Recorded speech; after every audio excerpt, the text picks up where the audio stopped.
Bonjour à toutes et à tous, c'est Stéphane pour la chaîne Faux Allié. Je vous remercie de me retrouver chez moi et donc chez vous. Il s'appelle Vebi Erdogan. Franchement, c'est pas de sa faute. Une base de faute, il est né comme ça, il s'appelle Erdogan. Il a un homonyme célèbre qui n'est pas quelqu'un de très très fréquentable, on va dire, pour ne pas dire plus. Non, bah, je ne sais pas de sa faute. Et il s'est dit, dans le nord de la France, en Nord-Isère, pour être très, très exact, qu'il allait ouvrir un salon de coiffure, parce que c'est sa profession, il est coiffeur, et il s'est dit, bah, je vais mettre en avant mon nom de famille, parce qu'il s'appelle littéralement Erdogan, et puis je vais faire un jeu de mots, comme tous les coiffeurs font des jeux de mots, sauf que celui-là, il n'est pas mauvais. Il a appelé son salon H-A-I-R, Dogan. Qu'est-ce qui s'est passé par la suite ? Ce qui s'est passé par la suite, c'est que Damien Rieu, sur Twitter, compte Damien Rieu, combien il y a d'abonnés, Damien Rieu ? Je suis assez curieux de voir ça. Je vais aller voir ça. Damien Rieu, actuellement sur Twitter, Pastille Bleue, a 270 000 abonnés. D'accord ? Moi, j'ai 5 000 abonnés sur Twitter et je fais attention. C'est-à-dire que parfois, quand je retweete des personnes qui sont un peu inconnues, entre guillemets, si c'est des personnes connues, de personnalités publiques, je m'en fiche, mais je les anonymise. Lui, il s'en contrefiche. Il décide de faire un tweet pour expliquer qu'en fait, le mec, il est un terroriste, machin, que c'est pas normal, etc.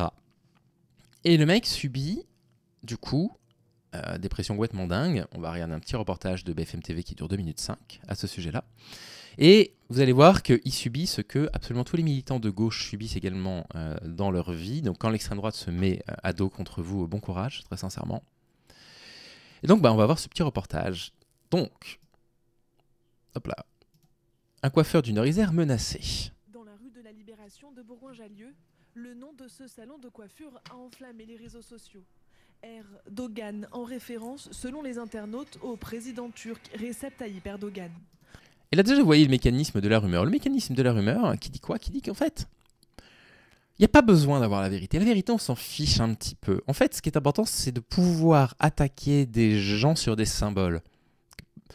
Et donc, évidemment, vous voyez un salon de coiffure qui s'appelle Erdogan, avant de vous poser la moindre question, avant de réfléchir je sais pas, à pourquoi il appelle ce salon comme ça, vous allez pouvoir du coup justifier votre indignation, justifier votre haine et pouvoir pourrir la vie. C'est vraiment le mécanisme de la rumeur. C'est exactement ce qui arrive là actuellement en Grande-Bretagne et qui embrasse complètement le pays. C'est extrêmement dangereux. Donc le voilà.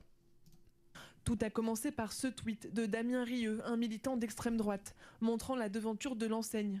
3 millions de vues sur X.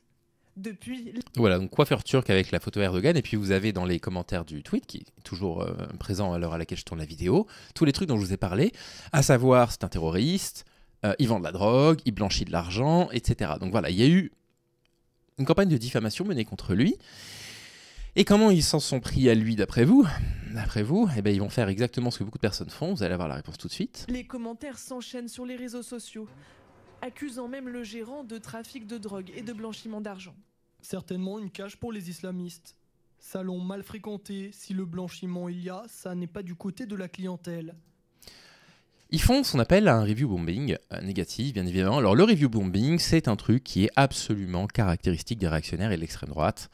C'est un truc qui consiste à casser la réputation soit d'une personne, soit de son business, soit d'un jeu vidéo, soit d'un livre, soit d'un film, la plupart du temps même avant sa sortie, la plupart du temps, sur la base de rumeurs, de lui casser son business simplement pour le faire disparaître, simplement pour qu'il ne puisse plus travailler, que le livre ne puisse plus se vendre, etc. C'est la pure définition de la cancel culture, qui est vraiment un truc d'extrême droite. Ils sont allés détruire la réputation de son cabinet en ligne, et là on n'est pas encore aux menaces de mort, Simplement parce que le mec a appelé son salon Erdogan et Erdogan est son vrai nom de famille. Aucune référence évidemment avec le dictateur turc. Toujours bien de confirmer que vous êtes des ennemis à combattre. Voilà, des comptes Twitter qu'on connaît bien. Pourtant, l'origine de ce jeu de mots est bien plus personnelle que politique. C'est juste un jeu de mots, c'est mon nom de famille à moi perso. J'ai pas mis ce nom exprès juste pour le président Erdogan quoi. C'est vraiment pour mon nom perso et là on m'attaque pour de la politique. Pour tout et n'importe quoi. Ouvert depuis 6 mois, ce salon reçoit une vingtaine de clients par jour. Pour eux, la polémique est sans fondement. Ah non, je comprends pas. Non. Après, ils l'appellent comme ils veulent, dans leur salon. Non, je comprends même pas qu'il y ait une polémique. Franchement, moi, du nom du coiffeur, franchement, peu importe, tant qu'il me coupe bien, c'est le plus important. Il a posé de problème à personne, il embête personne. Il fait son truc et c'est tout. Donc je trouve ça un peu injuste qu'il ait des menaces... injustement quoi. Mais pour Vebi Erdogan, le mal est fait. Il a même été menacé sur internet. J'espère qu'il y aura des problèmes. Il va cramer ton salon, tu verras. Déjà que j'ai des Voilà, c'est bien l'extrême droite. Hein, changez rien, les gars. Hein. Vous êtes les pires fragiles de l'univers, ma parole. C'est fou. Hein. Il y a une dizaine d'années, il y a une expression que vous avez peut-être oubliée, qui venait des États-Unis, qu'on n'a pas beaucoup utilisée en France, qui disait la gauche snowflakes, sous-entendu extrêmement fragile, vous savez, qui s'indigne pour un oui ou pour un non. Mais vous êtes les gens les moins virils qui puissent exister. Vous êtes les gens les plus fragiles, ma parole. Allez vous en prendre un jeune trentenaire, il a 20 clients par jour dans son salon, il gagne à peine sa vie. Ce mec, mais vous n'avez rien de mieux à faire de votre vie, quoi. Des problèmes de tension, là, ça commence à... Je travaille même pas, comme vous voyez, je veux même plus travailler. Parce que j'arrive plus... En fait, j'ai le stress qui monte. Je suis des fois paniqué aussi. J'ai peur qu'à tout moment, il y ait quelqu'un qui peut venir, qui peut casser ou quoi. Et vous savez que moi, j'ai connu ça. Hein. Moi, j'ai connu ça à cause, évidemment, de qui vous savez. Et très sincèrement, c'est dur. Hein. Je ne vais pas vous cacher que c'est compliqué. Même si on sait que c'est pas rationnel, que ça n'arrivera pas, que c'est que de la gueule, etc., je vous assure que vous avez toujours un petit truc à l'arrière de votre tête qui vous dit fais attention. Ce qui fait qu'on finit par ne plus travailler. Moi, ça fait plus d'1 an que je ne vais plus travailler à cause de ça, quoi. Hein. Mais c'est moi qui le harcèle parce que je me plains de ce qui me fait subir, quoi, évidemment. Bref. Parce que c'est grâce à ça que je vis, en fait. C'est grâce à mon coiffeur que je suis en train de vivre, quoi. C'est mon gagne-pain. Le gérant a décidé de porter plainte au commissariat. Merci bien. Allez, au revoir. En attendant, il continue de vouloir satisfaire sa clientèle. Bref, bon, bah voilà. La rumeur pour détruire une personne, quoi. C'est vraiment mais affligeant. Enfin, on est vraiment dans... Enfin, on est dans un système qui récompense tellement l'interaction parasociale que certaines personnes manquent à ce point d'éthique qu'ils sont prêts à raconter tout et n'importe quoi, même si ça détruit la vie d'autres personnes, pour avoir un petit peu de crédit sur les réseaux sociaux, quoi. Et je peux pas en vouloir fondamentalement à 100% et les dénoncer sans faire mon autocritique. Évidemment, moi j'ai commencé le fou allié avec du React. J'ai commencé en faisant des React à d'autres vidéastes, etc. J'ai une toute petite chaîne, et puis... Bah, on l'a vu avec Mr. Fred. Au bout d'un moment donné, j'ai fait du mal à quelqu'un. Et c'est une connerie, en fait. On s'en aperçoit assez rapidement. Donc au départ, on a envie d'exister, on a envie de prouver aux gens qu'on existe. Donc on fait ces trucs un petit peu stupides. On va dire, oh, regardez, telle personne dit telle chose un petit peu stupide. Aujourd'hui, vous voyez très bien que c'est plus du tout l'idée de la chaîne. Vous voyez très bien que l'idée, c'est plus du tout d'être agressif avec qui que ce soit. Alors oui, évidemment, je monte beaucoup moins vite. Ça, c'est une évidence. Mais c'est pas grave.